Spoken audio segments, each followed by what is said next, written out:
Well, thank you very much, Isabel, and thanks for inviting me. This is an excellent place to be, and I'm very impressed with the whole setup and the quality of the papers and discussions. So the pleasure is really all mine. But now it's my turn to do my duty. And so what I'll talk about today does indeed come from this sort of smaller piece of work I'm trying to put together, which is partly a reflection on what is modern convictions, and I'll explain in a minute a little bit more what I mean by that rather quaint and old-fashioned term which is not used that much anymore, but also some reflections on what is freedom, something I obviously have thought about a lot since I did my work in Durban.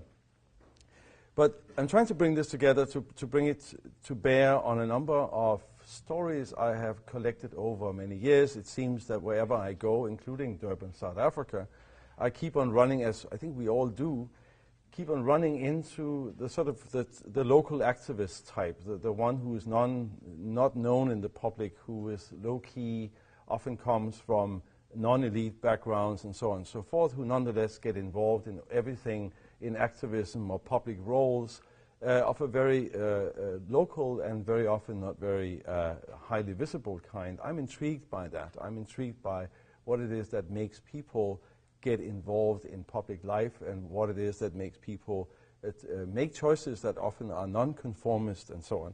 So this is what I'm going to talk about. So part of the talk is some sort of theoretical generalities, you can say. Some of it might be well-known territory to some of you. And the last part of it is just some vignettes or some reflections on South Asia. And partly I'm doing this because I don't really have anything fresh and new and interesting to say about India, South Asia, because I haven't really done any work there for a long time. I'm beginning new work. So bear with me. Some of the stuff I'll say the second half will perhaps be a little general, but I hope you will get the gist of it. So let me begin with the term freedom. And I think it's no exaggeration to call the idea of the free modern self, the autonomous, sovereign, through a political community, true to its authentic core, the single most influential idea of the 20th century. It's been as powerful, exciting, damaging, destructive as the big idea of the 19th century, civilization, also often understood as modernity and the progress of mankind. In anti-colonial and nationalist thought, freedom as self-determination was the key and essential precondition for becoming modern. I find it interesting, and I know this from the work I've been doing the past few years, there's a curious embarrassment in the academy around the term itself and the term freedom itself, and often occasioned, I think, by the central and often sort of travestic place that the term occupies in American and general Western political vernacular. In my own discipline, anthropology, theoretical anti-humanism, especially in the Foucauldian variety, a little less so in the Althuserian tradition that I was brought up in Europe, has been a very powerful impulse for many decades now. And combined with an older and well-warranted skepticism about individual freedom as a universal endpoint of human aspiration, the effect has been that reflecting on freedom as a serious motivating force or dream or fantasy has been something of an embarrassment, especially also after what many people now see as a naive enchantment with resistance as a topic until the early 90s. But this was mainly an intellectual, or you can call it theoretical, embarrassment. So when you have a hammer, everything appears as a nail, as we know. And for instance, in his Powers of Freedom, sociologist Nicholas Rose uses his Foucauldian hammer to argue that the cherished liberal maxims of choice, responsibility, autonomy are nothing but technologies of power, nails in the coffin of modern unfreedom. And today, some of yesterday's Foucauldians are embracing notions of the post-human subject, of affect, new materialism, many other things, as a final battle with Cartesian, or perhaps even worse, Christian distinctions between body and mind. The conclusion is already made. The sovereign self is fictive. We do not possess our own selves. It only emerges in glimpses enabled by assemblages of objects and social relations. Seen from the point of view of anthropology, it is intriguing, if not often discussed, that this portrait of the self that arises from this contemporary work is strikingly similar to that portrait of the savage soul and the savage self that an older and colonial canon of anthropology constructed through tropes of deep and enduring cultural difference. One of the popular writers at the time, Bruno Latour, is very explicit about this project of subjecting modern life and institutions to a classically holistic gaze of very old-fashioned anthropology, observing an enchanted world wherein people dream up their own truth and believe that their categories indeed are the categories of the world. I have a lot of respect for some of his work. I think sometimes people take him a little too seriously. But the hope that this will deal a blow to Cartesian or Christian categories must surely sit a bit awkwardly with the fact that Bruno Latour himself is a devout Catholic and often appears at high-profile conferences with senior cardinals. I bet you didn't know this. And it may be equally uncomfortable to realize that Gilles Deleuze's great hero, Henri Bergson, born a Jew, ended his life as a member and supporter of Action Française, a right-wing Catholic group in France in the 1920s and 30s. The reason for this simply, and this is just a little side rant I begin with, the reason for this may simply be that the very idea that's been espoused by thinkers like this, that is that we live in an enchanted nature, and the notion of human freedom is always circumscribed by other forces in the universe, what Bergson called the élan vital, fits seamlessly with the Vatican's broadly deist conception of the universe as created by an omnipresent and infinitely complex force that's non-human, well, also known as God. Well, so I'm not sure we can attach much hope to this, but I would say that none of this theorization going on at the moment equips anyone particularly well to take seriously the fact that invocations of a very different and good old anthropocentric idea of modern freedom probably is more important to everyday political vernaculars today than ever before. Maybe not where we live, but in the rest of the world. I think it's generally true outside the more jaded enclaves of consumer capitalism, and nowhere is it more true than in South Asia.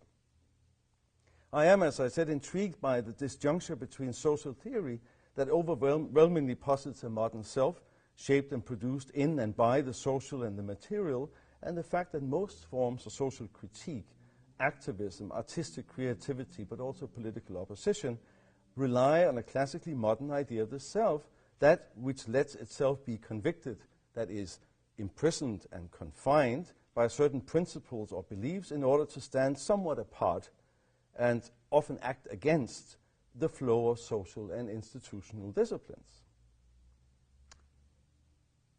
Many projects of self-making and activism, whether religious or secular, promote models of the self that in fact are resolutely non-sociological or anti-sociological, that aim to break and remold the multiple bonds and conditionings that reproduce people, conceptual frames, and community. Now, unlike the late colonial period where the questions of sovereign self-determination and moral swaraj in the Gandhian sense were paramount demands and quests, the last 20, 30 years in India with the rise of the plebeians, as a recent book goes, and the rise of Hindu nationalism in India in the late 1980s have, I would say, reconfigured the whole question of what freedom means and should mean in this part of the world. I put it to you here that I claim that the main question debated across South Asia today, and I will talk mainly about India, in fact, well, only about India, is what different categories of people do with their freedom and what their claims, or whether their claims to being modern are valid or not. Who is regarded as capable of rational, responsible self-governance? Whose demands can be regarded as legitimate, as sincere and appropriate? And I'll focus on this later period and draw your attention to a range of radically different articulations of what freedom or the lack of it may mean to different people and different categories of people. And this is, I think, something that we need reminding perhaps in this sort of supposedly post-ideological age that is not, in, as far as I can see, post-ideological at all.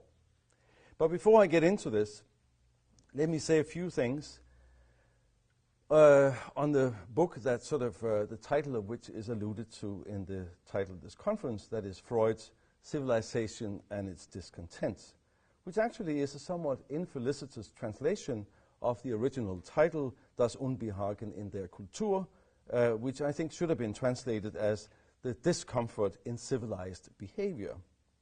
It's not perhaps Freud's finest work, but is written in response to the cultural and political excesses of the 1920s in Germany and Austria, excesses that eventually came together in the Nazi movement.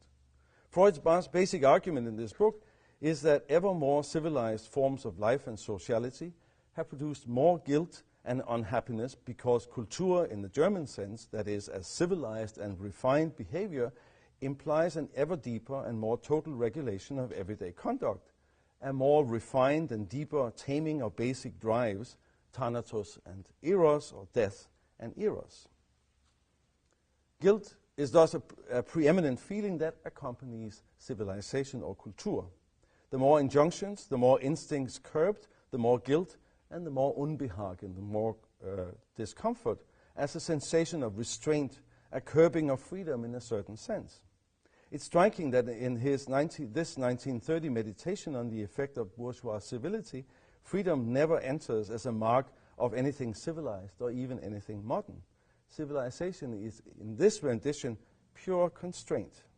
Civilization or Kultur is the art of postponing, sublimating, refining the energy of the drives to put them to work as unfree forces that may propel society towards a future redemption by extending eros to all mankind, as peaceful sociality, as brotherly love.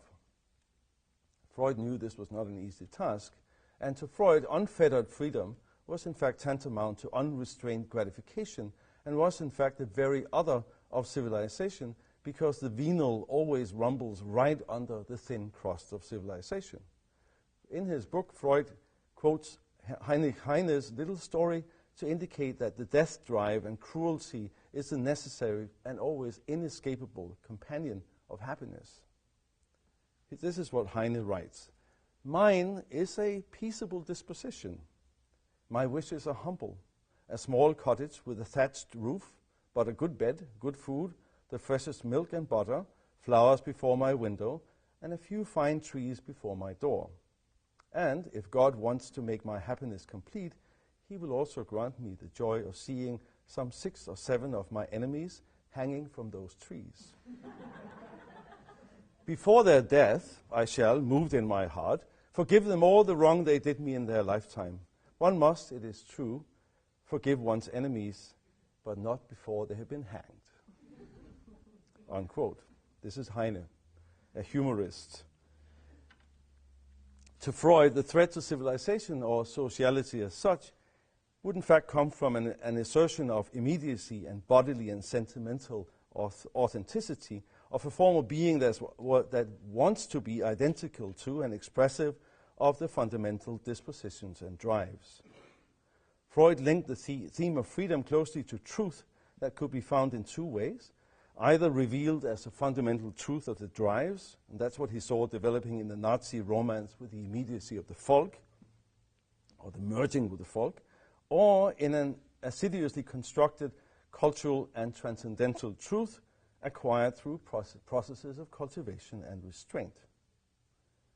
So while Freud clearly was one of the great critics of bourgeois society, he was also an heir to a fundamentally rationalist optimism of the 18th century. Freedom meant responsibility, a quest for knowledge, and the will and audacity to find truth.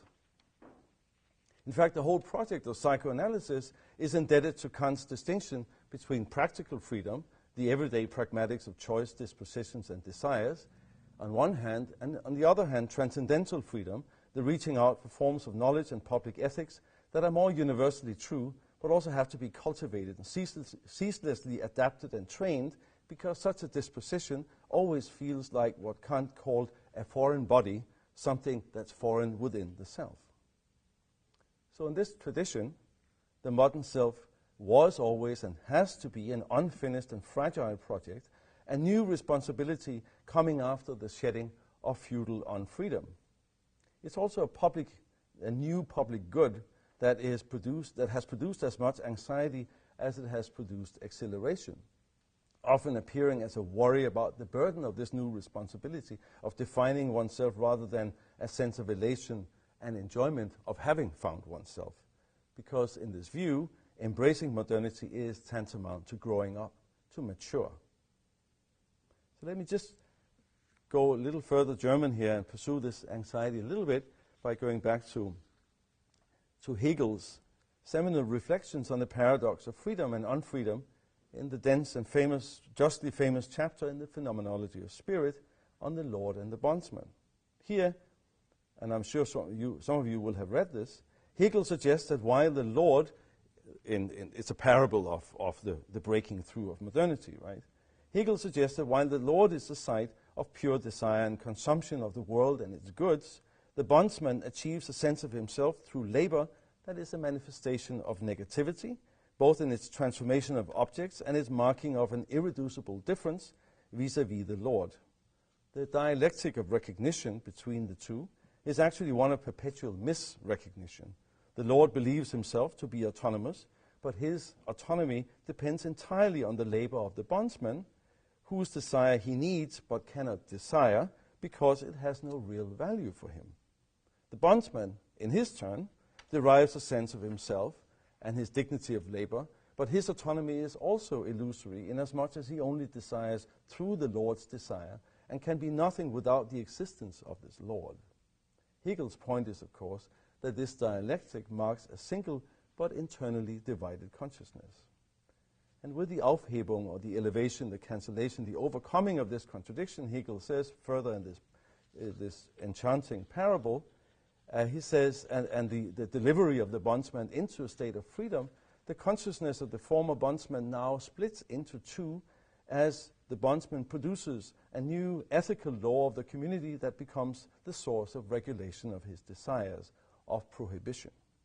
And this is the birth of what Hegel famously called the unhappy consciousness, a consciousness divided within itself and never fully identical with itself.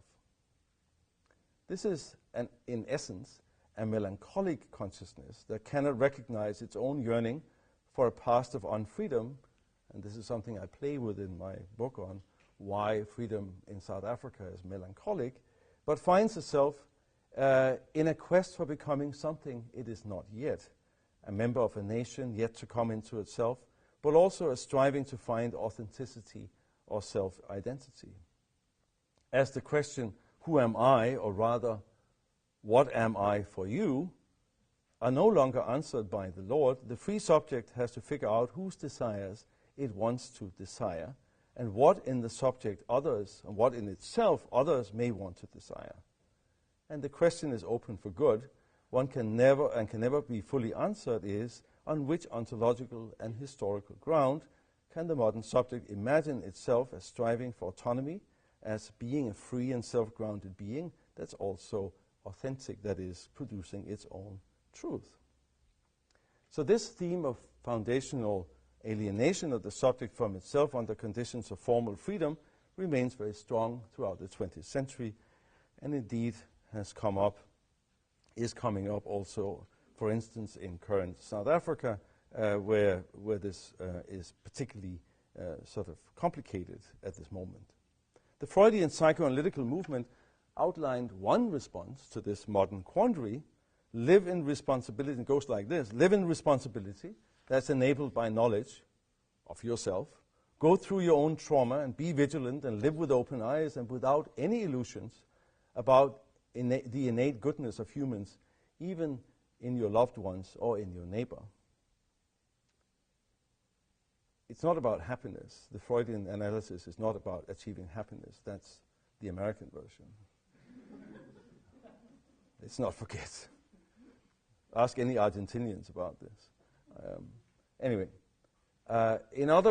this is the other big place of psychoanalysis in the world, famously melancholic place. Anyway, in other versions, the substance of freedom was projected onto larger entities, such as nations or future utopias. For the left movement across the world, the question of freedom was linked to this realization of the truth that was to be found in the people, but the people couldn't quite ensure its own freedom, and the party had to perform its, as we know, historical role as midwife, but also policeman and purger of the people's enemies.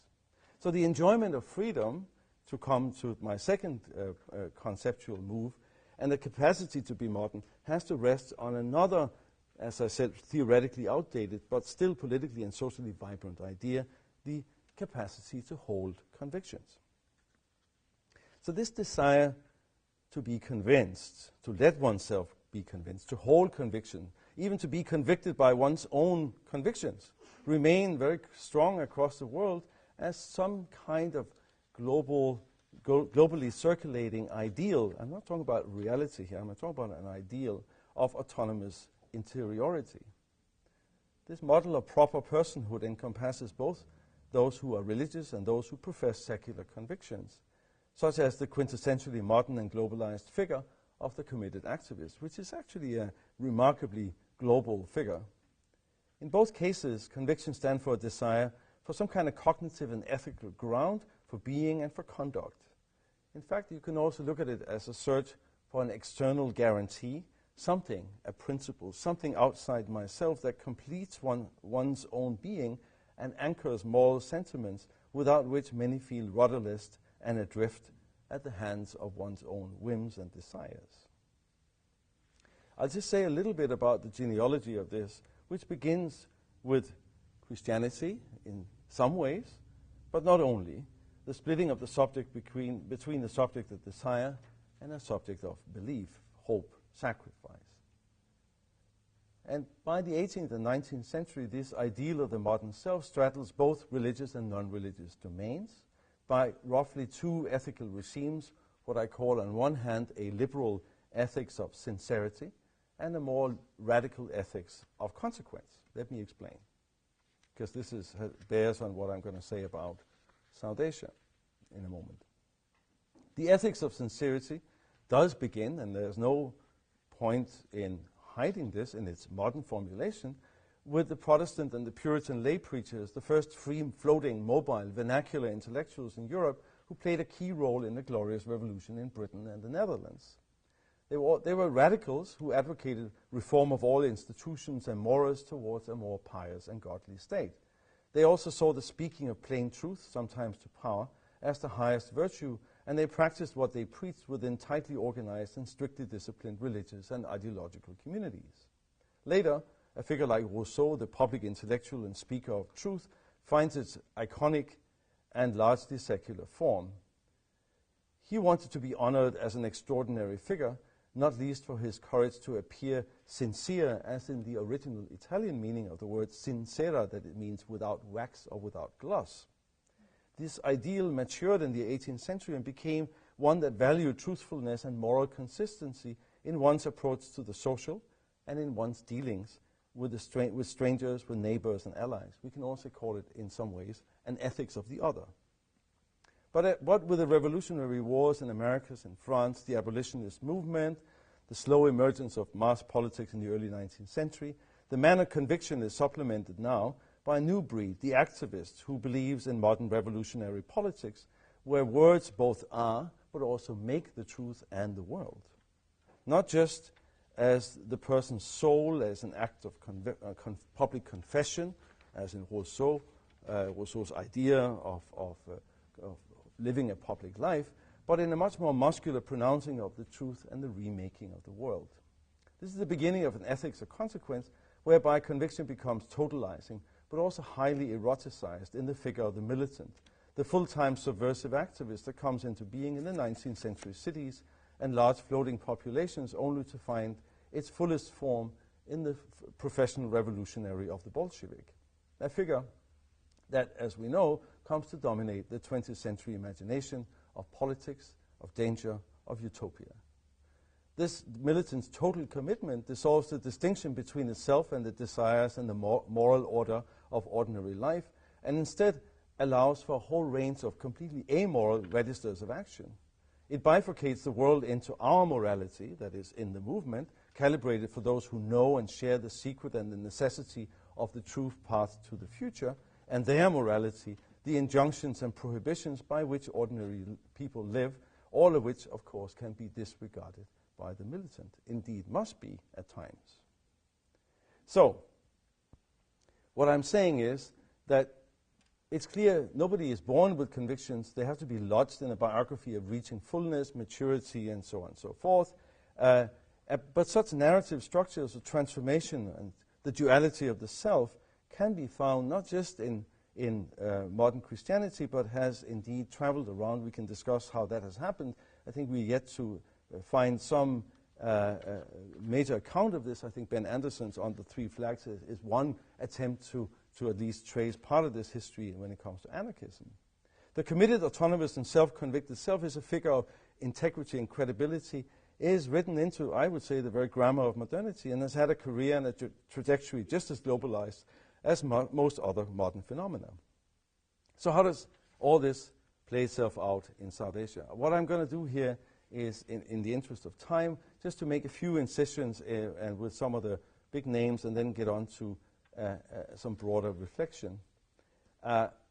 In his discovery of India, Nehru discusses civilization not exactly as Freud's Kultur, but more akin to a Kantian or Freudian imperative, as a form of spirit, of tolerance and multiplicity that had allowed different people and creeds to coexist in the subcontinent for millennia. In this teleological schema, it was the duty and responsibility of the man of the nationalist movement to create that indeed also framed themselves, especially after independence, in this frame of sort of ethos of sacrifice for the nation. It was the duty of the men of the nationalist movement to create a modern, democratic, and secular India, not only to aid its realization, not only in order to aid its realization of a historical truth, but because of the alternative of ethno-religious fragmentation was too awful to contemplate. For Nehru, this civilization as truth was not an easy, authentic, or bodily truth. Far from it. It was an ethos that had to be cultivated, a better self, so to speak, a Kantian self, if you like. Cultivating the nation and the public ethos of even-handed tolerance and reasonableness, the essence of what came to be official secularism, was here a historical burden which enlightened men and women of the colonial middle classes, the true citizens of post-colonial India, due to their capacity for reason and autonomous judgment, supposedly, began devoting themselves to. And on the other hand, and I won't say more about this, everybody talks about Nehru and Gandhi. I hate when I do it myself. But anyway, Gandhi was, as always, more complex and opaque, less convinced about the intrinsic value of modern institutions and state power, but strongly devoted to an idea of autonomy at all levels, and even more committed to sincerity and to the ethics of a public life. If there ever was someone committed to a public life, it was Gandhi. For Gandhi, freedom was intimately embedded in a form of authenticity that also implicated the body, his own body. The truth of the nation and the self could only be found through sustained disciplining of the self and one's body, the Raj of the Swa, you may say, and the individual became formed and refined through its attempts to find itself. Interestingly, Gandhi was much less interested in national sovereignty than many of his contemporaries. In fact, he was distinctly uninterested in it. As Faisal Devji has recently argued in his book, The Impossible Indian, great title, Gandhi was an imperial thinker, deeply shaped by his political formation in South Africa, and committed to a specific form of protest and political performance that presupposed the presence of imperial sovereignty, a canopy under which one could develop Swaraj without engaging too much in the cold-blooded reason of statecraft, which, as I said, he was very uninterested in. So by adapting a register of sacrifice that drew heavily from the Hindu figure of the sannyasin, the Brahminical tradition of dharna that is sitting at the doorstep of an official or an adversary refusing to move, as well as from the Puritan figure of the public speaker of truth, Gandhi crafted a new language of political action that has been with us ever since, heavily dependent, of course, on having made himself into an indispensable figure who, like the body of the traditional Brahmin, could not be violated or could not be allowed to die. These rituals of fasting have, of course, as we know, ever since become a staple ingredient in public protest in India and many other places, and it has indeed lost a good deal of its raw force by now. I recall in Bombay a wife of a local politician who decided to stage a hunger strike in front of a well-known kebab outlet in order to try herself. It only lasted for less than 40 hours and was a butt of many jokes, of course. But another recent iteration, the rituals of fasting, or last year's spectacle, I would say, in Delhi around the Anna Hazare phenomenon was an instructive example of this sort of repetition of this genre. Hazare was projecting as a man of unflinching loyalty to his own principles, indeed a man of conviction, a political sannyasin, and he tried to make himself a leader and symbol of the anti-corruption movement through public fasting. However, unlike Gandhi, he had not already, prior to this, made himself and his body indispensable. So it was only his arrest by the Delhi police, rather than his fasting itself, that made him into a symbol of resistance to the political class as such. He was in some ways reversing the order of things, I would say. And as I've argued in my earlier work, one of the main motivating forces behind this reconfiguration of the meanings of freedom and the meanings of convictions have really got a lot to do with the rise of Hindu nationalism and the rise of lower caste politics. So as argued in my earlier work, one of the main motivating forces behind the explosive growth of Hindu nationalism in the late 80s was this growing assertiveness of lower castes in public life. The first casualty of these changes seemed to be the idea of India as naturally ours, a place where the upper castes or the middle classes felt that we, or people like us, could be effortlessly understood, and where this class could be seen as the paternalist and dutiful backbone uplifting the new nation. It was, in fact, the disappointment of the Nehruvian middle class, you can say.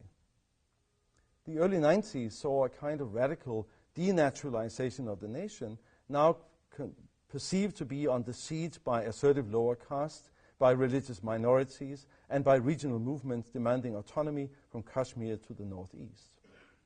For many, the reaction was to embrace the idea of Hindu pride and to blame the minorities for all India's woes. The ascetic, disciplined, and sincere RSS organizer appeared to be a respectable and wholly legitimate figure promising discipline and purification of public life by eradicating corruption and cultural and ethical pollution of the body politics. There's nothing extraordinary about this, a very well-known, you can say, register of public action. But in this sense, the new and more respectable role for this, for the RSS, created a Hindu, what I've called a Hindu communal common sense that was based on a broader and underlying caste resentment. The visceral fear of Muslims stood in for a broader fear of dirty and undeserving people, and also marked a refusal among many middle-class Indians to any longer partake in the public disciplines of secular restraint. To follow Freud's terms, the Unbehagen was here caused by having to publicly tolerate what was seen as unbearable differences, unbearable disgust, unbearable fear. The popularity of BJP was initially driven and motivated by a sense of BJP allowing people to say things as they really were. This is something I remember lots of people telling me, to actually tell the truth about how it is with the minorities, to actually more freely express one's prejudice, and to more freely prefer only to socialize and feel attachments to one's own kind. It marked the end of hypocrisy, the BJP people said at that time, and it marked the end of pseudo-secularism, but it was, in essence, the end of a certain kind of restraint, the end of Kultur, Dr. Freud would have said. Such middle-class resentments against minorities, of course, didn't have to translate into participating in actual physical violence. The RSS had kindly organized lower caste Hindus to perform such menial tasks, allowing respectable sympathizers to share the sentiment of the BJP and at the same time disown any kind of excessive violence, just like, for instance, Shiv Sena in Mumbai routinely was and is dismissed by respectable society in the city as uncouth goons, deracinated men entirely consumed by their own drives and desires, who nevertheless perform very essential and useful dirty tasks of violence. And of course, the partaking in the enjoyment and the entire endorsement of this violence in respectable society was widespread, as has recently been documented and shown for Gujarat in compelling detail by Parviz Hassem Fachandi in his book Pogrom in Gujarat, highly recommended. So the last few decades has seen a proliferation of many new forms of activism across South Asia that have demonstrated that I think we now need to actually reconceptualize the public language of what happens when the public language of recognition and equality continues to meet with historically hierarchical and differentiated schemas of personhood. I think this work has not yet really been done, but I think the changes in the last few decades really compels us to do this. Individuality and convictions were never natural in the West. They always had to be produced and performed, as I argue in my larger work on conviction. And that is, of course, even more true in South Asia, where some categories of people are simply assumed to have easier access to become full autonomous individuals with full interiority than other people. Madison Mines, for instance, has written quite insightfully about some individuals within the Chettiar trading community in the city of Madras, how they rise to become big men, recognized individuals of autonomous standing who become individuals by virtue of wealth and public generosity. And we know, and I have myself written about this, big men proliferate today as politicians, as social workers, as goons, and so on. However, individuality and more authentic personhood is in fact much more often sought through works as local activists, as campaigners for some cause or the other. It's also clear that the general authority, standing, and public legitimacy of the convictions and the genuineness of the commitments of activists from lower caste or poorer backgrounds are often in question, and the sincerity often judged on a scale of caste and class. If you are Dalit, who will let you speak on matters of national importance? You have your own slot. The blindness to this process of differentiated personhood, or the refusal to engage respectfully with questions of what caste and class actually do to individual senses of personhood among many also self-professed progressives, or what some people sometimes call the Brahminical left, was brought out, as you may remember, in a now infamous interview with CPIM leader Sitaram Yechuri, where he claimed that he never had considered the caste backgrounds of any of his comrades. He later in the same interview, and he proudly said this, we never thought about this, later on he blamed the politics of Kanchi Ram of having introduced caste so forcefully into the national political arena that it had taken over everything, colonized anything, and forced everybody to, as Yechuri so tastefully put it, everybody to come down to his level. Presumably, the implication of Yechuri's statement would be that if one adhered to CPIM ideology, what could be exempted from taking seriously that personhood and the seriousness of one's convictions can be, and regularly are, evaluated on a hierarchical scale. It was as if the bringing in of questions of caste or regional background somehow sullied or devalued the capacity to address larger and universal issues. So let me say a little bit more about that.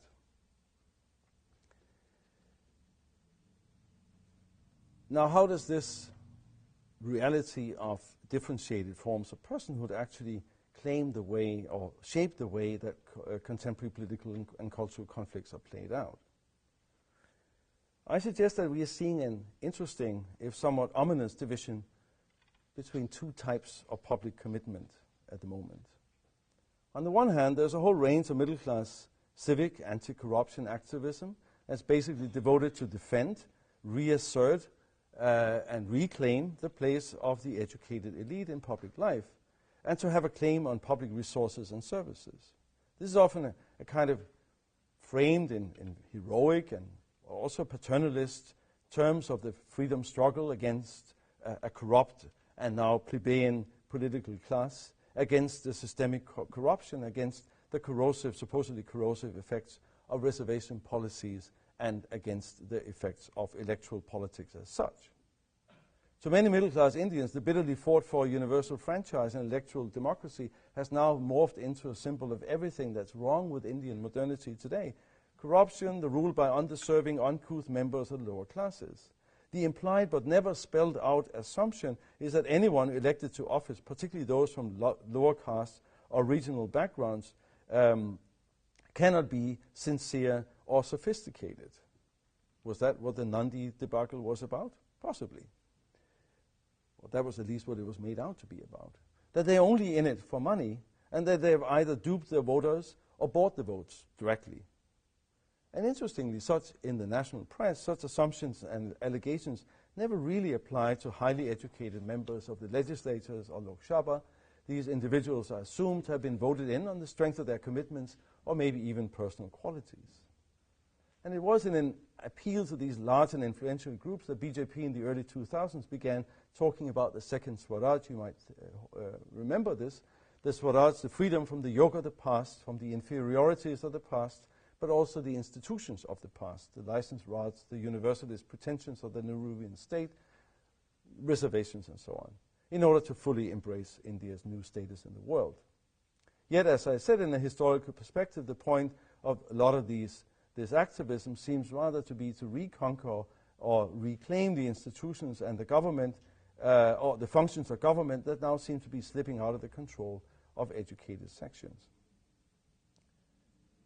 The always unstated point, I would say, is that within this particular realm of activism is the ability to represent the general or the universalist point of view of the national interest or the people as such.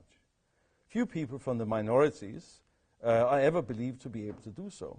And those of you who followed the debate about the presidential elections last year might recall how roundly condemned the northeastern candidate Sangma, who indeed was not perhaps the most clean man to put up for this candidature, but the implications or the kind of comments around his candidature was very interestingly dismissed as regional, as narrow, as non-serious, and so on and so forth. So such sentiments of general entitlement to freedom and to full personhood stand in a glaring contrast to how questions of modern freedom, emancipation, and convictions are configured among some of the minority groups I'm more familiar with. And this is what I come to now. Within the Maoist, but also the Dalit movement, one finds a differently intense and differently radical embrace of what sacrifice might mean to liberation, to freedom, to emancipation. In the Dalit movement, for instance, that I'm more familiar with in Bombay, the sharing of stories of ubiquitous routine violence at all levels and the intense memorialization of martyrs killed in caste atrocities or by the police form the very staple of everyday consciousness and political mobilization. Here, the quest for freedom is centrally focused on demanding recognition as full citizens of the Republic, including the right to life, the protection against violence.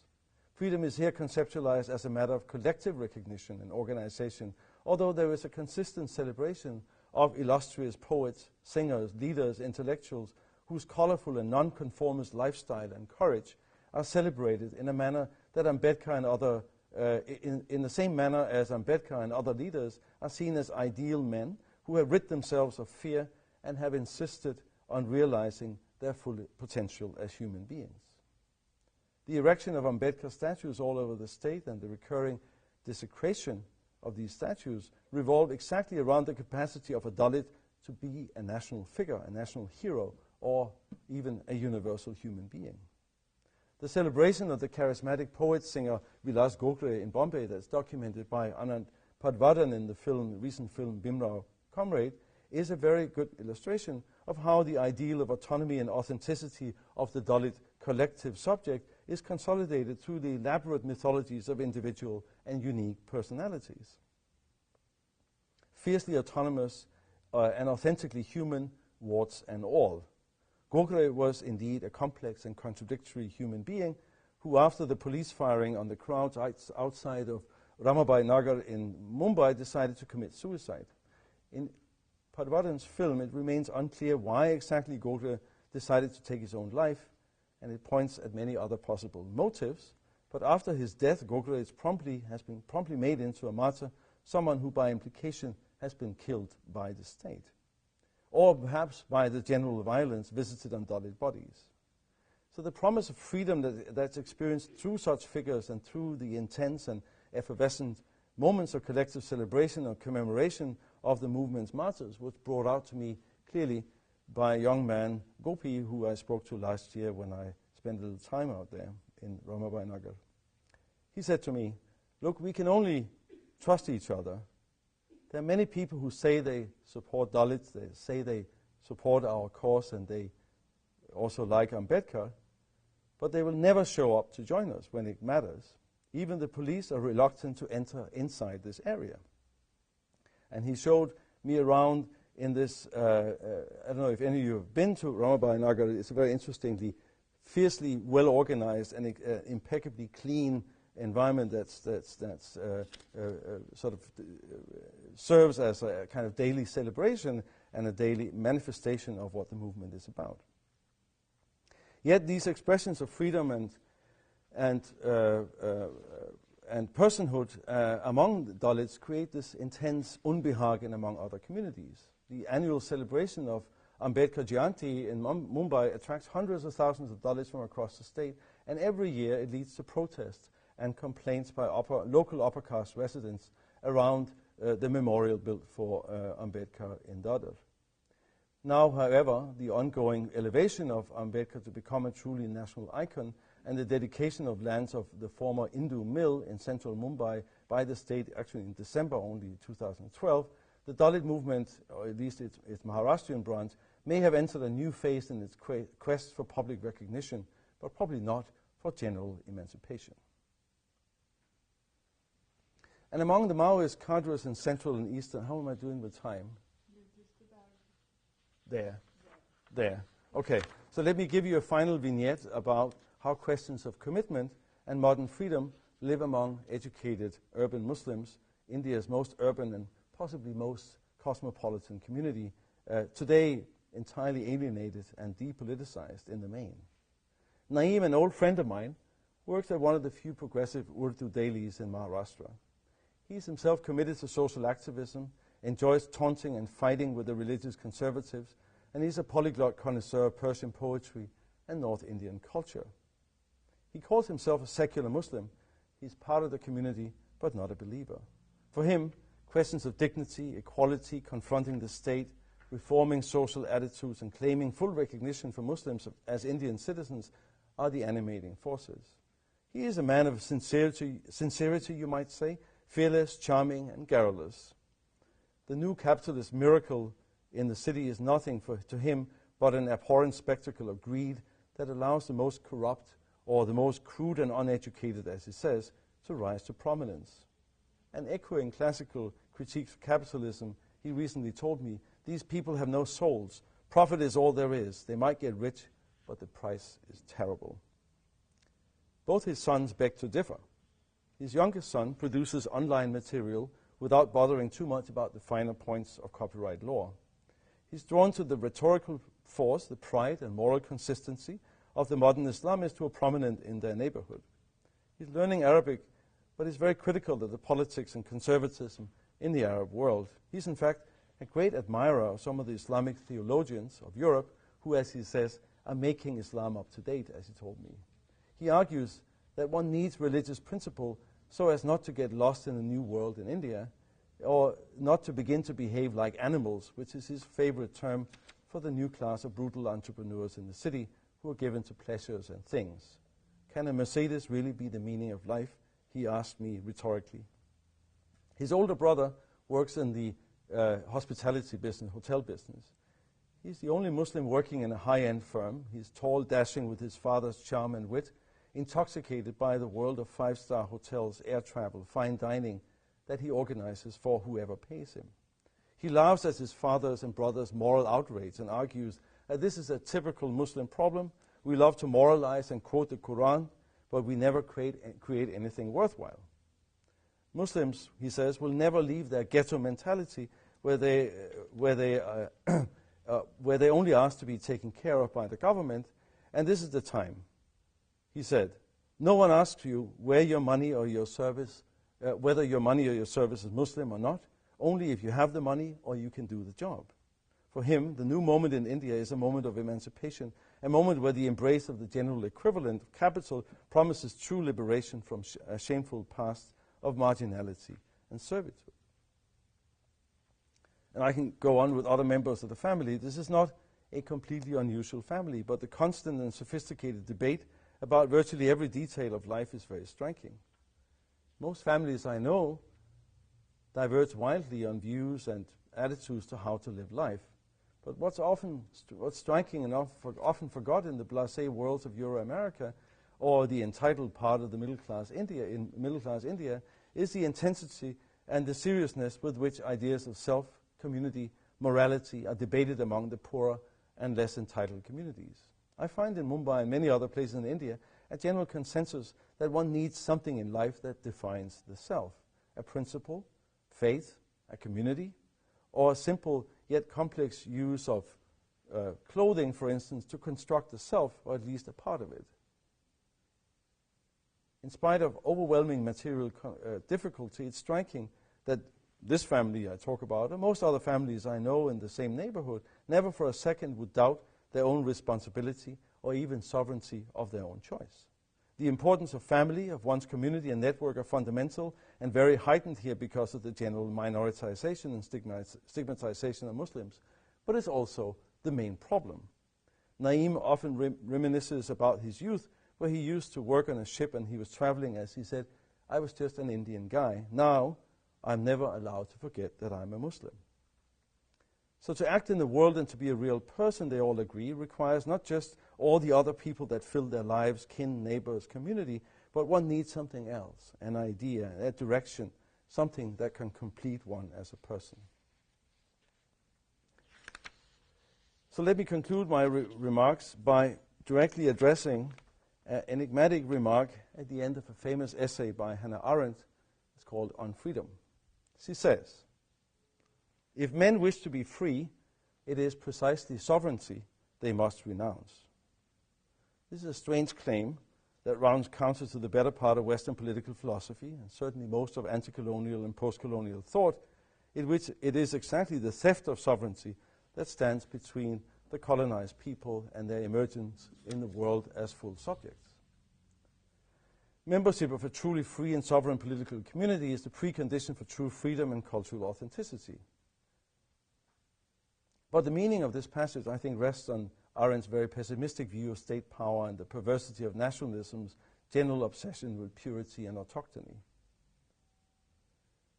But yet Arendt's argument is that true freedom only exists in brief moments of creativity and transformation. True politics, she argues, is where full human capacity to remake the world gets realized in these small moments. Such potential for human self-realization exists neither inside the social world, that the economy is the institution in everyday life, nor in the embrace of the state. And contradictory as it may sound, such a transient, even non-sentimental idea of modern freedom and the possibility of change as quite bleak and as fundamentally at odds with institutionalized power and with the logic of everyday life, resonates surprisingly well, I think, with the experience of many minority groups in India today. In the townships I studied in South Africa, and indeed the neighborhoods and slums in Bombay where I spent time, people know very well that they are conditioned by their surroundings. They know very well that their sentiments, affects, and beings are deeply embedded in dense networks of dependency and sociality. They also witness how these socialities and affects are being mobilized in by many different forces, sometimes as defensive solidarity, but more often for much less heroic and often xenophobic or predatory purposes. And the truth is that many actually want to escape these networks, and they want to escape how these networks condition the people living within them. And I think we need to study more seriously, and not by a post-human approach, but perhaps a more human approach, how people struggle to constitute themselves as proper subjects of ethical and purposeful action in the world. Thank you.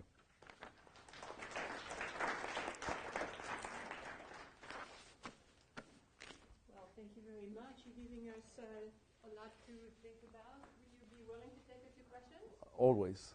Okay, that sounds good. So, well, you can probably handle your own questions. I think I can handle the crowd. I see your hand over there. Yes. Yeah, you take that. I'm still I'm trying to digest this wonderful talk.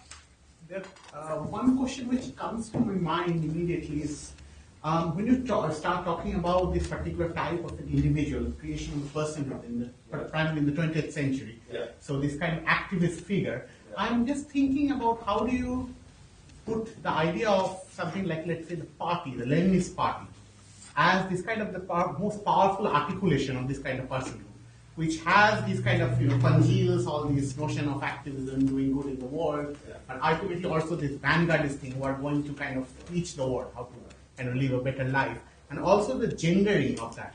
I mean, this particular type of personhood. I mean, it seems an extremely masculine project in some ways. So, I mean, if you would like to talk about a little bit about that, and finally about when you talk about this, let's say, some kind of Dalit politics which is emerging.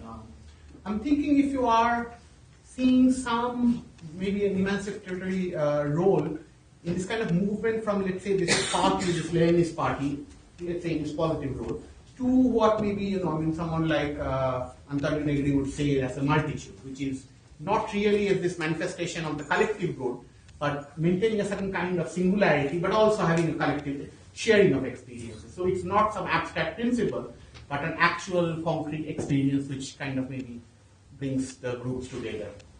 So that's an interesting polarity, because on one hand you have the idea of the party, of course, is along with the militant activist and all that, it's a big theme in the 20th century. But it's also in many ways one of the most problematic, and in some ways one of the more destructive ones, where it exactly becomes a question of loyalty to not just a commitment to an idea, but actually loyalty to a particular line. And this idea of aggregation, the kind of thinking of the party as that without which you are completely lost, right? I mean, you can do nothing as an individual, and the world is looking at the man of sincerity as a naive, earlier figure, a quintessential bourgeois kind of activist. There's a certain kind of cynicism involved in this, but also a kind of hyper-realist thinking about power involved in it, and that is a very masculinist, whether it organizes women or not. The same as what I worked on myself with the RSS is also an extremely masculinist organization, and built on the same idea of a kind of fraternal solidarity between equals who are made equal through the adherence to the same ideology. And in that, there's this idea that once you adhere to the big idea, everything else is sort of cancelled out or it disappears, which of course is a lie, right?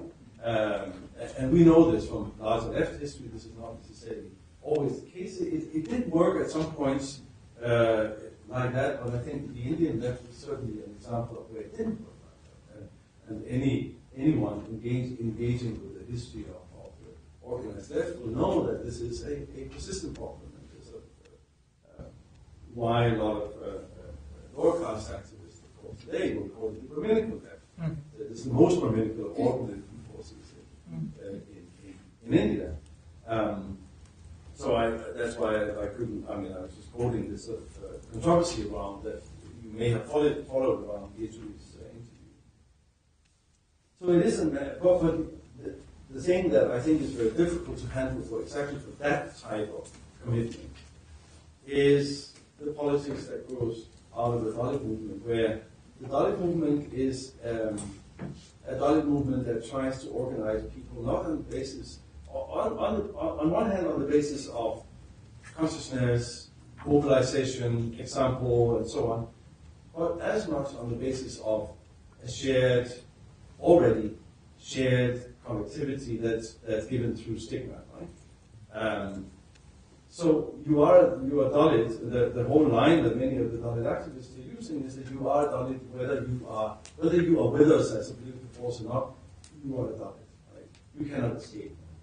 And that's exactly a whole different principle. It's a kind of being mobilized through, as it were, the bodily condition that you have been given, been imposed on you, which I think exactly the other end of it, the Communist Party as the example of as it were, the pure distillation of a collective will, has a very hard time dealing with this. And this is what some of the, we discussed earlier, and some of the lower caste intellectuals in Bombay and also America himself and others are sort of struggling with how to reconcile this. How can one make a Dalit politics consistently also progressive, but it's and how can one marry that to a kind of broader view? This is what he struggles with all the time. How can one, as it were, transcend the sort of the confines of the bodily identity that has been assigned to one, and get onto the larger universal content? I think this is so in some ways, the Communist Party and the Dalit movement are the two sort of ends of that spectrum of, say, classical conviction politics, are coming from two very different points of view. Right? One that says your social location doesn't matter; you can cancel it out by an ideological rule. The other one says you are this; you cannot transcend it, but you can, as it were, elevate it to something more universal. Yeah. So I'm kind of afraid that I'm going to probably restate what you just said in some ways. But I was really interested in the way you started talking about Bruno Latour. Yeah. And recently I read this Agamben's Church in the Kingdom, in which he accuses the Catholic Church of giving up its messianic vocation and therefore not providing an alternative to secular modernity and just becoming any other kind of like nonprofit institution. And I was thinking about this idea of living in a messianic time. Yeah. I mean, as you said, it's a very Christian idea, right? Back to Acts of the Apostles, give things to Caesar, give things to God, right? Yeah. And I was wondering if you can think about the idea of the sannyasi as being similar, because, I mean, obviously the idea of the sannyasi is he has lived through the brahmacharya, the all these other stages, and therefore has a kind of ability to be like, I've been there, done that, and I know what it's like, and therefore I carry moral authority. And so relating that to the Dalit movement question, I was wondering if there is such a thing. I mean, it seems like the problem is within this religious framework, there's no out. Only a sannyasi who is Brahmin, male, can actually posit this universal. So my question is there such a thing? I mean, like, this is just purely, is there a post-secular, non-religious ethics of universalism that you're trying to articulate, and how would you do that? No, I don't think I'm trying to articulate that. I'm trying to draw attention to the fact that some of the embrace, this contradiction, I think, that we deal with in social theory, that we theorize the fact, which is true, that people are conditioned, born into, intensely socialized within certain environments. And we're very good at explaining how that works. We're very good at explaining reproduction. We're very good at explaining the social logics within discrete worlds. But we're not very good at explaining how that breaks. Right? We're not very good at explaining what it takes, what it is that breaks, and we're not good at also be attentive to the fact that that some of these, what I call sort of classically modern values of sincerity, of commitment to a cause and all that, although it sounds like hope is the art of faith, right? This is like really tried and old-fashioned stuff, but actually this is still driving people underground. And we can sort of say, no, this is, we are way too much into the sort of post-cynical age or whatever. I think if one looks at a place like South Asia, this is a huge force, and it may not anymore be such a big force, let's say, among the sort of privileged socialites in Delhi or Bombay, but certainly when you move out of that world, there's something else. So, in fact, I'm trying to, when I talk about convictions, I'm basically arguing in my larger work on that the way in which modern conviction works as this external guarantee of something works across whether I don't accept the secular and non-secular dividing. Actually, I think it's the same thing. Right. And that has to do with the modern reconfiguration of self. It has nothing to do with religion as such or secular ideology as such. I think it has to do with the way in which modern ideals of the self have become so dominant. Right? So dominant that much of what I've said probably sounds as if, yeah, we know all this, we've heard of this before. Indeed, because well, I think we have to, in a sense, there's also been a movement away from talking about belief, for instance. Al-Assad has sort of been the torchbearer of that. And I think that is, and to say, well, belief arises from all kinds of practices that people engage in. My question is, why do they do this in the first place? Well, what's the point of it? Well, people just don't go and pray because they pray, or because they pray. That's a kind of tautological statement. There's something else going on. So I think we need to get back to the question of belief. We need to get back to the question of non-conformism, how these ideals are forming yourself. Even in, as Uday was talking about, this guy who wanted to become a member of MCC, and is it because of the motorcycle? That's probably what a rational choice person would say. I don't think so. I think there is much more going on. Why do you become a Sioux Cynic? Do you become a Sioux Cynic just because you want to be the big guy in the neighborhood? Possibly. But there's also something else going on.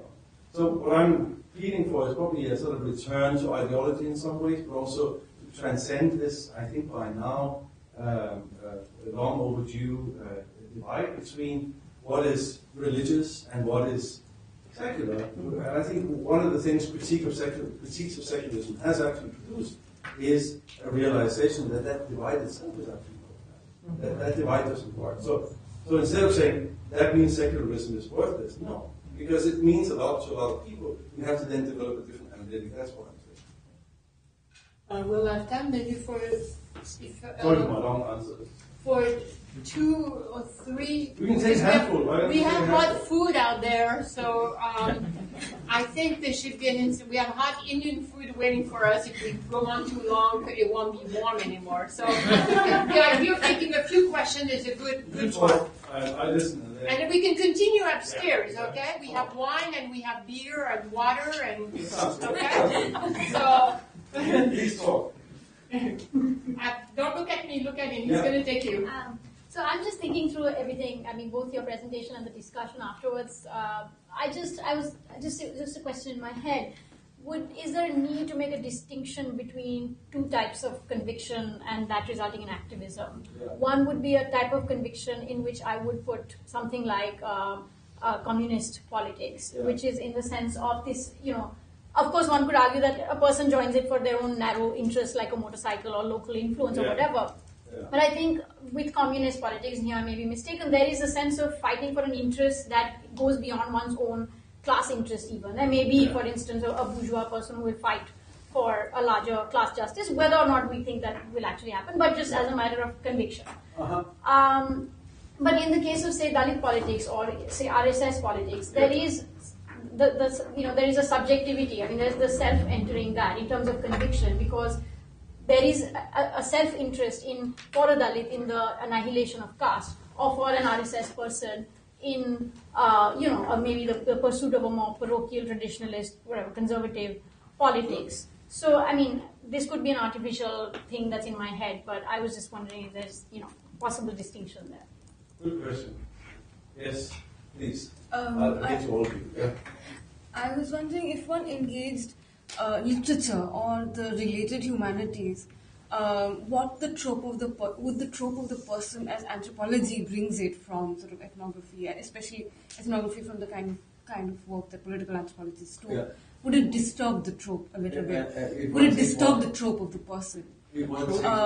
In the sense that I'm thinking of the sort of more sort of timeless trope of the tragic hero, the Shakespearean tragic hero. Who's very often has a tormented consciousness of the kind that one doesn't or perhaps cannot pin down to the modern project so easily. but also the hero stands in for things that ordinary people cannot do, or so literature sort of lays down. So, are there possibilities of the person having the sort of quote unquote person having many other routes if one were to take into consideration these other disciplines, literature, etc., religion? Yeah, I mean, short answer to that is anyway, I guess that. Yeah. None of these actually work. Oh. I don't know what kind of pen. Yes. Yes. Okay, yeah. So just my question is just really quick, going to South Africa as well as India. I wonder if some of the sort of various forms of sort of manifestations of expressions of conviction in politics differ across the post-colonial world, or really across the world, depending on whether there is a certain legacy, perhaps of a liberation struggle, and perhaps of many years of sort of widespread opening up of the political landscape and hopes and schemas for the future. I think is something that perhaps South Africa and India, and in South Asia, to a certain extent, Bangladesh has some of the same, we've seen with the recent protests as well, some of the same openness for both good and bad of politics that comes out of this sense of unfinished nationhood and the continuing liberation struggle, which I don't think is shared by many other post-colonial societies. I won't give examples, but I wonder if it's perhaps something about societies like India and South Africa and the development of political languages through this idea of a liberation struggle that affects the way that we see how much of this conviction politics we see. Yeah. Okay. Yes. I guess I thought your comments were great, so I sort of worked through them. But I guess I'm wondering if you see any usefulness in distinguishing between the sovereignty of the self, including as a potential fiction, in this capacity as an ideological fact, versus the sovereignty of the self in this capacity as psychological cognitive fact. Because it seems to me, that it's very hard to. Perhaps we have to introduce some even more seemingly arcane language about naturalness or human nature. Sure. But it seems to me if we're really seriously inquiring into these kind of things, we have to figure out what kind of cognitive resources people have. It seems very difficult to argue that there's not. It seems very difficult to argue that there's an ethic of conviction is not some cognitive resource that's going to correspond to some variety of self-making, even notwithstanding the historical construction of the self as kind of an image. I'm just wondering to what extent. Whether that's a trans-historical? Yeah, absolutely. It's some kind of trans-historical capacity people have. Yeah. Okay. Thank you. There was one more? Yeah. Yes. I have a brief question. Because I work on everyday life and literature, and I work on fragmented subjects, basically, Muslim fragmented subjects, or fragile, as you call it, fragile subject, the project of fragile subject. My question is, how does the concept or category of everyday life as such enable the emergence of this subject? Yeah. Is it a disciplinary question then, that because you are an anthropologist, you basically work on the everyday, so do I in literature. But the way the subject has been conceptualized in philosophy, in history, and other disciplines, it appears this whole a kind of morally consistent subject. As opposed to that, our disciplines probably they can produce a discourse about a new kind of subject. Is it a disciplinary question, or what does the everyday actually do in this context? You work on the everyday, so I'm just curious. Thank you. Yes. I found your discussion on freedom particularly insightful, and what I'm wondering is, it seems to me that the power to define freedom actually supersedes the definition itself. And I was wondering, just based on your experiences in South Africa and India, could you speak a little bit about the actors or forces that are involved in negotiating this definition of freedom, and how that actually plays out in the political landscape in each of those different areas. Thank you. Yeah, okay. Thanks, Sue. I just take a few of these and say, is that okay? Right, sure. Briefly. Just to the first one, I think you have a point. That there is something about transcending class, caste, whatever. I mean, it's not just communist politics, but it can be other forms. And then the form of politics that begins with a kind of identity politics, which is a question of your body, right? Because what I did also in my earlier work with internationalism, of course, a lot of the question of how communal thought, communal consciousness is configured has a lot to do with also very bodily anxieties about bodily pollution and so on and so forth. Yes, I think there is something there. I think more about this. I'm particularly intrigued by the base of the lower caste body, as it were, or the tribal body for that matter, as a kind of, where one needs to, I mean, this akin, of course, to all the debates that have been happening among African Americans for now more than a century. How do you, on one hand, participate in the universal politics and transcend the historical predicament which is written onto a certain kind of stigmatizing mark of the body and all that. So this is, I think, it's not impossible. So I wouldn't completely say this is foreclosed, because this is, I think, the problem in the debates, public debates going on in India, that there is a lack of questioning of so who has the right to talk on behalf of the universal. Mm-hmm. And it's completely, it's played out. Once you start listening with those ears, with that attentiveness, it is in your face all the time.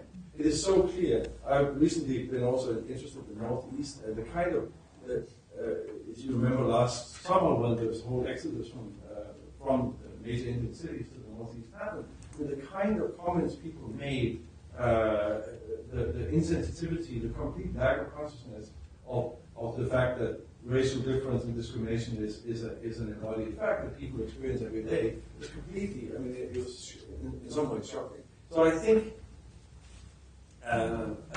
there is certainly in India the implication of making those two, of saying, oh well, the identity claim that's gained in any kind of bodily substance has to be partial forever. I don't think so. I think they have something universal to say as well. The tragic, yes, I actually, René Girard has on this question of the tragic hero, René Girard has this famous thing about the surrogate victim, and I think that in some ways what the activists, sort of the whole idea of the public sacrifice is very much about the surrogate hero, as it were. I mean, to stand in, as it were, as a place where all kinds of things can be projected and willingly become that kind of figure. South Africa's, South Asia, yeah, I mean, again, I think one of the big problems in South Africa is race and the whole embodiment of political identity. And again, I think we come with a set of political theory that's actually not very well suited to begin to understand that. Because in South Africa, much more openly, I actually understood a lot more about India by working in South Africa. I think I understood especially the kind of the way in which you live in a body that's already marked and that is a consciousness that you cannot escape. Now, this is something you can pretend to not care about if you grow up in Europe or the US and you happen to be white, right?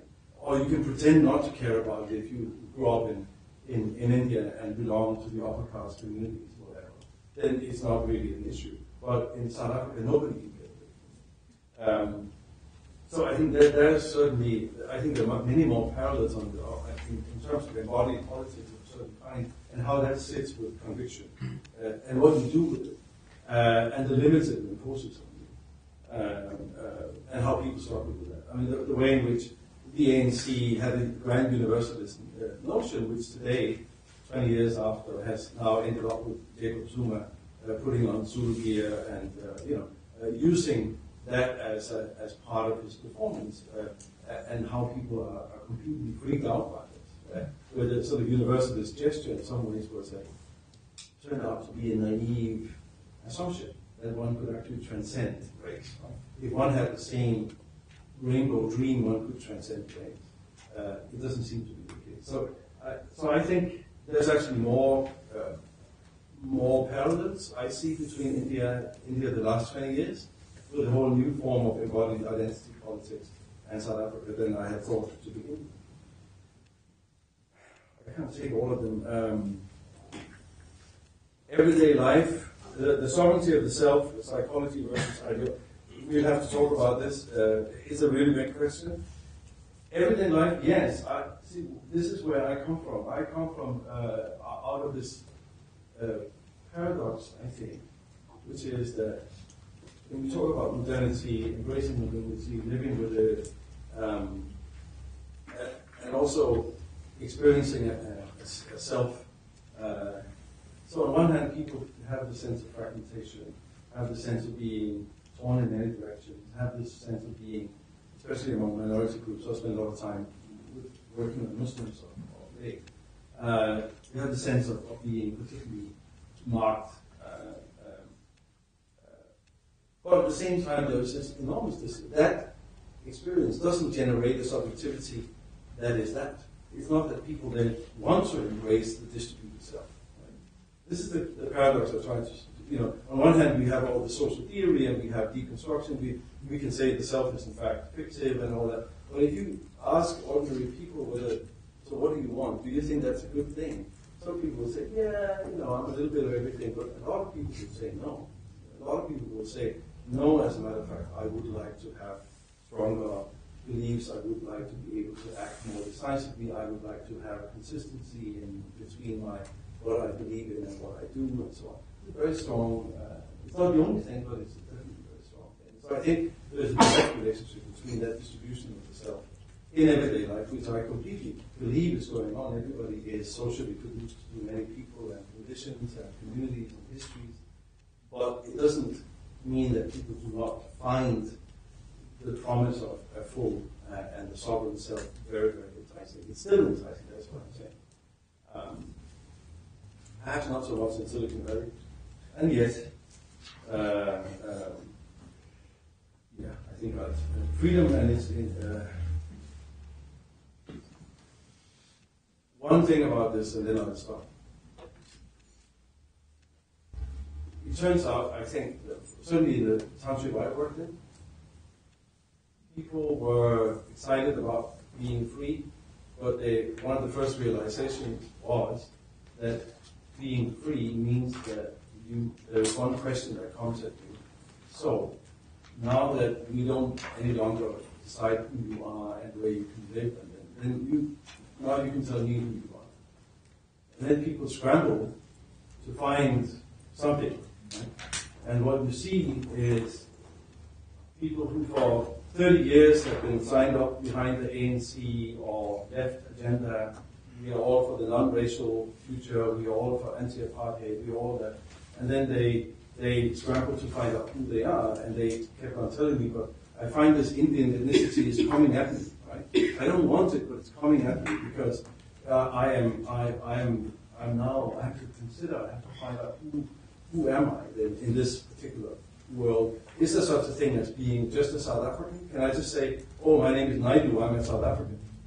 No, not really. Because everybody will evaluate you on the basis of your appearance, on the basis of your name, whatever you say will be judged in that context. So there is no such thing as escaping from the category that you were once assigned. Now, however, what you have to do, in a sort of Kantian sense, is to begin to love and embrace the category you've been assigned. That's the challenge. That's the melancholy of freedom that you, in a sense, have to embrace the past that you chose. You on one hand, are attached to, on the other hand, want to free yourself from. Thank you very much.